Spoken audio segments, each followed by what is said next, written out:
Oh, you have to. Okay.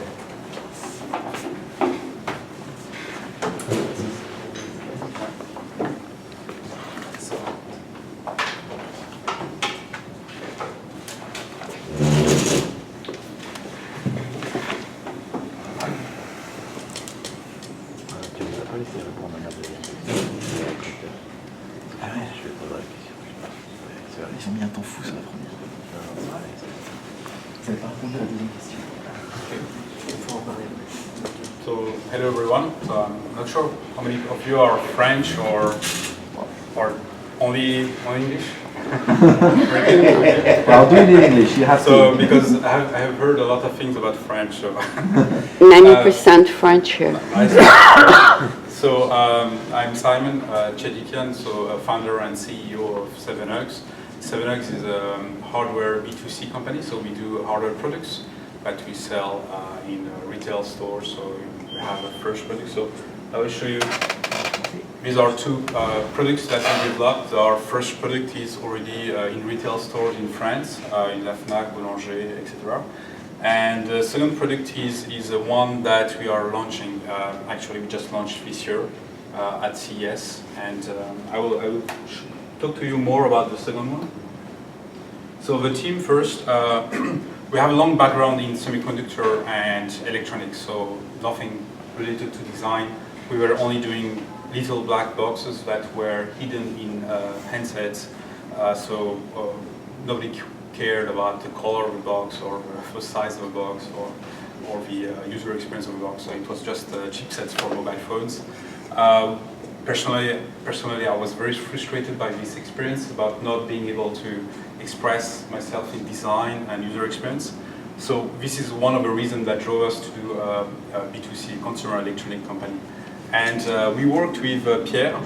We have been very lucky to work with Pierre Garner from Helium Studio. So I don't know if you know Helium, but in France they are as famous than maybe IDEO. And Pierre and his team have made several products that actually ended up in the Apple stores. So they worked a lot with Withings, not Netatmo, Withings. They did the Bell & Ross watch. They did the radio for Lexon. So a lot of iconic products. And I couldn't work with Pierre for my first product. I was very frustrating because he had another client doing a similar product. So finally, on the second one, I was happy because he didn't have any other customer doing the same thing. So I was happy to work with Pierre on the second product. So we are about connected home. We have a lot of connected devices in our home and more connected music, TV, thermostat, etc. The door lock will be connected, your kitchen appliances will be connected, everything is going to be connected in your home. The problem is that today, if you want to control your connected home, you have to use your mobile app. And let's say you want to turn on a light, then you have to unlock the phone, find the app, select the device you want to control, and control it. So that's minimum 4 to 5 steps. So it's very frustrating for a user. The other possibility is the voice control. So I don't know who here has Amazon Echo. No one? Okay. Okay. So it's very famous, especially in Silicon Valley. I'm surprised. And it's elegant and sexy. But the problem is talking to his house is not very natural and intuitive for everyone. So what we did is, in fact, we created a contextual remote which adapts automatically to the device you point to. So let me show you what it does. So you just need to point to the device you want to control. So let's say you want to control your TV, point it to your TV, automatically the screen adapts and will show you the channel and volume controls. You can control your lights just by pointing at it. Point it to your thermostat and you will be able to control the home temperature. Point it to your music to change track or volume. And in fact, the remote provides unlimited possibilities because you point your window and you get the weather forecast. So this is a product that is going to be in pre-order phase soon in September, and will be shipped towards the end of the year. So I will come back to design now. Why we did this? Because for our TV in our home we have that, and for our home actually we only have this since a long time, a very, very long time. And so either you are very limited or you are lost with buttons. And if we look at the history of remote controls, so that's quite interesting. At the very early beginning of remote controls, we only had one button. And the more you go in the history, and the more buttons are added. And actually that was in 1980, but today we're actually very good designers. So we every time we want to add a new feature, we add one more button, of course. So this is what we have today. And actually I found this on the net, so I found it very interesting, where we will need to go. And this is the main reason why we did our smart remote, is because actually we need to make it simple. We need to go back to less buttons. So mobile apps, a lot of people are really fanatics about mobile apps, smartphones. A lot of people ask us why we are doing a separate device, why we are not doing a mobile application. And in fact, today, the example I take is all the connected TVs, smart TVs, can be controlled by a smartphone app. But I don't know anyone that uses his smartphone to control the TV. And the main reason is the sharing. Because the remote control, which stays in the living room, is shared by everyone, the kids. And the Amazon Echo, I don't know if you have kids, but whenever you ask someone why he loves the Amazon Echo, one of the first answers is because my kids love it, they use it every day.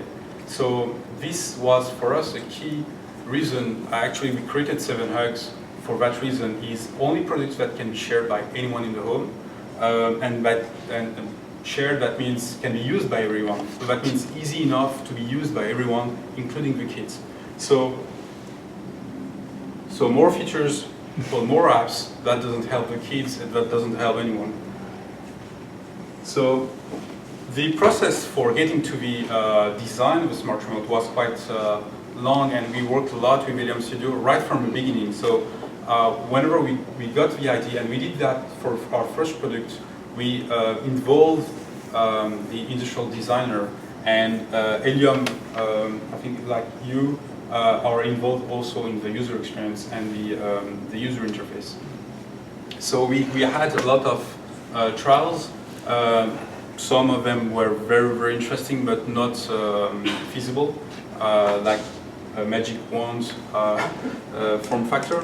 And eventually we went to this form factor, and we removed one of the key items, and it was very easy for us to add buttons on our product, but really we make it a strong requirement that we didn't want any button, and we want the user to access the device control with one single step, not two, but only one.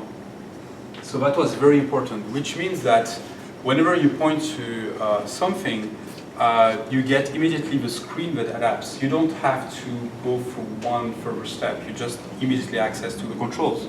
So, and the other thing we did is we made it always look alike, whatever you're controlling, so that you always see across whether you're dimming up your light or you're increasing volume or changing track or changing color.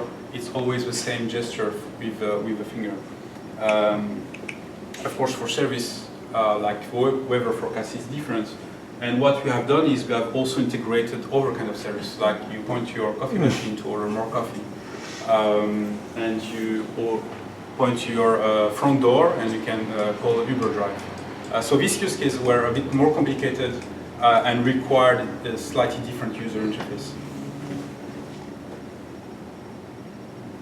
So that's it. That's sevenhugs.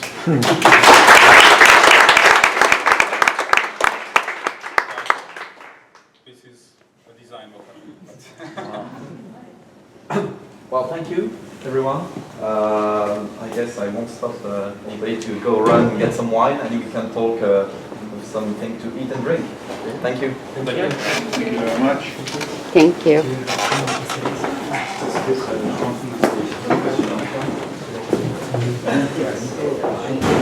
Oui,